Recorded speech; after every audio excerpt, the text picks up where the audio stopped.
আসসালামু আলাইকুম। চিন্তা করতে পারেন, এই ছোট্ট শিশুটিকে প্রথমে ধর্ষণ করে তারপর গলা কেটে হত্যা করেছে একজন মুসলিম যুবক। চিন্তা করা যায়? আল্লাহ রাব্বুল আলামিন বলেন সূরা আল বাকারা আয়াত নম্বর 178, ওয়ালাকুম ফিল কিসাসি হায়াতুন ইয়া উলিল আলবাব। হে জ্ঞানী সম্প্রদায়, যারা জ্ঞানবান মানুষ, শুনে রাখো, কিসাসের মধ্যেই জীবন রয়েছে। কেউ যদি কাউকে নিরপরাধ মানুষকে হত্যা করে তাহলে কিসাস স্বরূপ তাকেও ঘুরিয়ে হত্যা করতে হবে।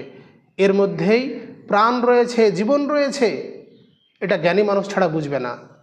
তাগতি শক্তি একটা মুসলিম রাষ্ট্র হয়ে, বাংলাদেশের মতো একটা মুসলিম রাষ্ট্র হয়ে এই এই ইসলামের আইনগুলো তারা বাস্তবায়ন করতে পারে না, করে না। কি করে করবে? নেতা মন্ত্রী যারা বিচার ব্যবস্থা যারা বসে আছে, তারা বিছানায় কচি শিশু চাই, কচি নারী চাই। তারা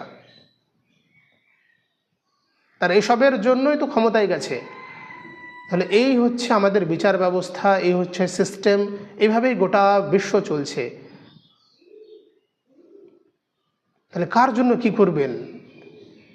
এই যুগ সম্পর্কে আল্লাহ রসুল সাল্লাল্লাহু আলাইহি ওয়াসাল্লাম বলেছেন যে দা আমরাল আম্মা, জনগণের বিষয় পরিত্যাগ করো, আলজিম বাইতাক, বাড়িতে থাকো।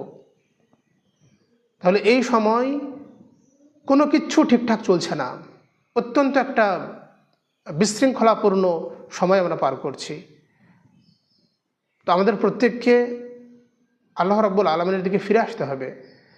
আমাদের ইমোশন এত ভঙ্গুর যে এই রামিসার এই হত্যাকাণ্ড শোনার পর আমরা 30 সেকেন্ড মাত্র মন খারাপ করেছি, তারপরে আবার ভুলে গেছি। কিভাবে? এই যে মোবাইলে সারাদিন আমরা রিলসে আসক্ত। রামিসার ভিডিও যখন আসলো সামনে, তখন মন খারাপ হলো। আবার স্ক্রল করে আরেকটা ভিডিও আসলো, ফানি ভিডিও, তখন আবার হাসাহাসি শুরু করলাম। এভাবেই তো চলছে আমাদের। কি নিকৃষ্ট জাতি আমরা! আল্লাহ আমাদের মাফ করুন। আসসালামু আলাইকুম রহমতুল্লাহ।